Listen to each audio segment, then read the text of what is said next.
இங்கிலீஷில் character assassination சொல்லுவாங்க, character படுகொலைன்னு சொல்லுவாங்க. கத்தி வச்சு ரத்தம் சிந்தி அப்படிலாம் கொலை பண்ணுறது இல்லை. அந்த கேரக்டரே கேரக்டர்னால் அந்த குணாதிசயங்களே கொலை பண்ணுறது.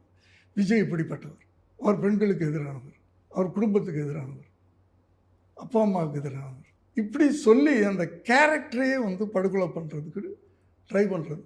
அது அவங்களுக்கு கைவந்த கலை. அதுதான் இந்த பர்சனல் அட்டாக்.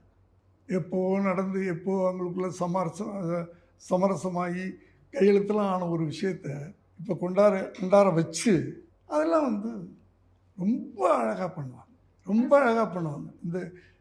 அதாவது அந்த அந்த குணாதிசயங்களை படுகொலை பண்ணுறதுல பிஹெச்டி. அதாவது வீட்டுக்குள்ளே நடக்கக்கூடிய ஒரு சில விஷயங்கள் பொது வெளியில் வரும்பொழுது அது எப்படி எதிர்கட்சியினர் தான் இந்த விஷயத்தை செய்கிறாரு அப்படின்ற ஒரு கேள்வியும் எழும்புதில்லை. முடிஞ்ச ஒரு விஷயம் வெளியே வருதுன்னா அதுக்கு என்ன ரீசன்? முடிஞ்சு போன ஒரு விஷயம் அது திருப்பி இந்த டைமில் ஏதோ ஒரு ரீசன் இருக்கணும்ல. அப்போ அதுக்கு குடும்பத்தில் இருக்கிறவங்கள அதுக்கான ஒரு வாய்ப்பு ஏதாவது கொடுக்குறாங்களா சார்? இந்த மாதிரி அதை பற்றி எனக்கு தெரியாது, அதை பற்றி நான் சொல்கிறது. பட் இன்னைக்கு அரசியல் பொறுத்த வரைக்கும் அவர்